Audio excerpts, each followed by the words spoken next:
Howdy doody, everybody. Welcome back to some more views from crazy Tumor Town with your old buddy Bruce. Today, I'm talking about the way so many states right now in America are rolling us back in time, right? I mean, rules against, or laws actually, on abortion, on critical race theory teachings or anything about race, immigration, about gender identity, all these sorts of things, right? Woke, right? And it's such a step backward, in my opinion, from my life experience from where I was when I was born in the mid '50s to where we are today. And but it amazes me and it really disappoints me. But I have come to understand the naivete that I brought to this myself. That I didn't see this coming and I should have. And so should a lot of us. You know, I mean, I've done a lot of research and learning over my lifetime. And I want to go back to the Civil War, right? At the end of the Civil War, we had Reconstruction. And that was where the North was going to make sure the South did what it was supposed to do to implement the Emancipation Proclamation. Right? There were U.S. troops from the U.S. government, right? The Feds, the Blues, that were occupying the South. Just like you would occupy a conquered foe. Making sure things went the way they were supposed to. And it was a real struggle. You had the KKK and others who were just going out there and lynching people, having mob riots, all sorts of stuff, doing everything they could to stop the blacks from voting. I mean, you name it. It was a struggle, and Grant was struggling to deal with this. But, in time, the statesmen in the South, the Democratic statesmen, at the time they were Democrats, figured out that, with the right maneuvering, they had control in Congress.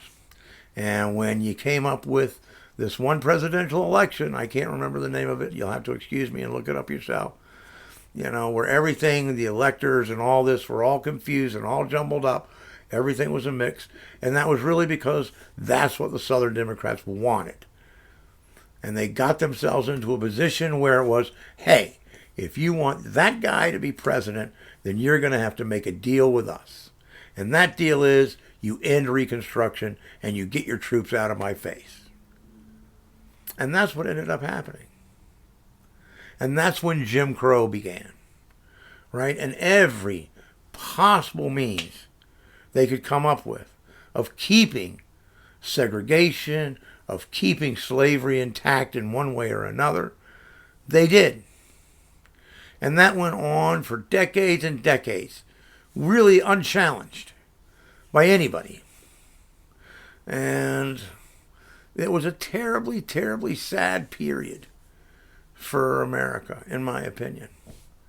But when you get into the 50s, the 60s, and the Civil Rights Movement, the Jim Crow guys come out of the woodwork, and I mean, they go to every length possible to thwart the Civil Rights Movement.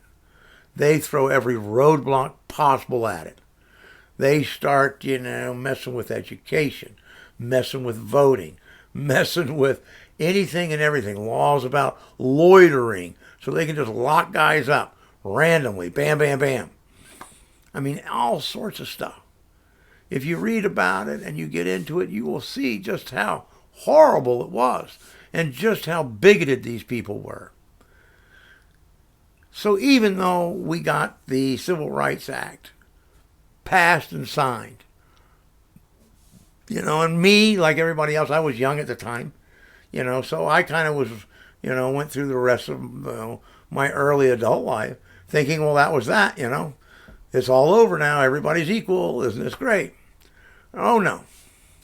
It wasn't until over time that I came to really understand and realize that systemic racism was still very deeply baked into the American system and our society, as is just a class injustice. It's everywhere. I mean, systemic injustice against people of color, poverty, you name it, exists in America. It's all around us, and it's baked in. And, it's now rearing its ugly head again. We're at this war for the third time in our modern history. And I'm not kidding. That's exactly what this is. If you look around and you don't think all these things are built upon these ideals of Christian fundamentalism, of white nationalism, racism, and classism, then you got your head stuck pretty deep in the sand. Because it's not hard to see and it's not hard to find. I mean, the redlining of banks. If you never heard of redlining of the banks, go look it up. And that's just one little teeny example, And I mean, the people who need legs up in a society, the poor people, why is it so hard for them to establish all the things that they need to get ahead, right? Bank accounts, credit, addresses, all this stuff. And why do we have these areas in poor communities where they don't have grocery stores, right? They don't have banks. They're just islands because nobody wants to serve them. These are all things that lead to these levels of injustice that just continue to perpetuate themselves over and over and over again. And it goes back, when I hear people with this, replacement theory stuff. I mean, this is all built on the old idea of eugenics, which, started way back when in America. And it was targeted, I can't remember whether it was first targeted against people from, I believe, Eastern Europe who were immigrating to America.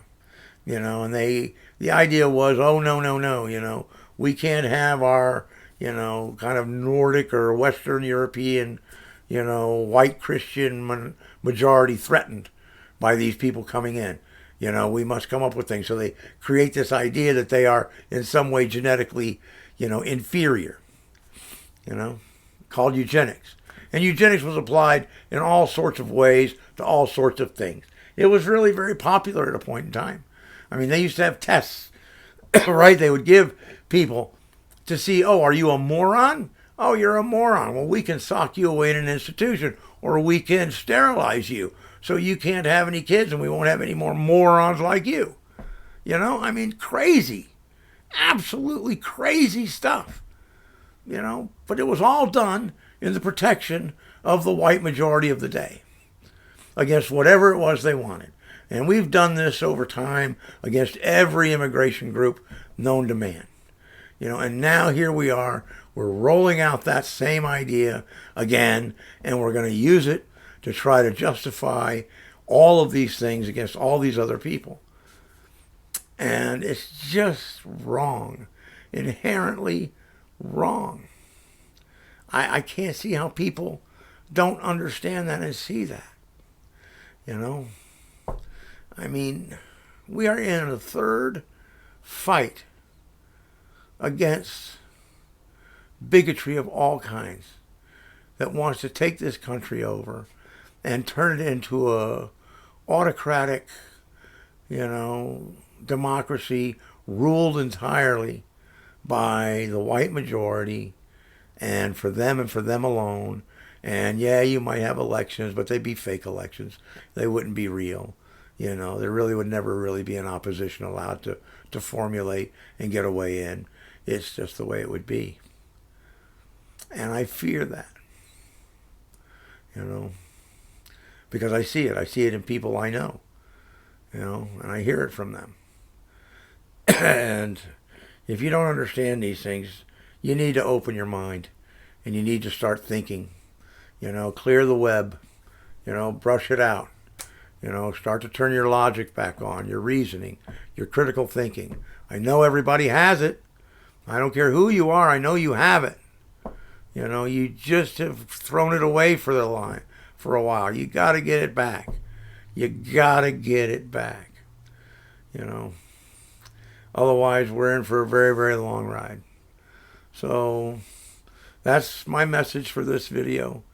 I know it may upset some people and offend some people, but it's what I think.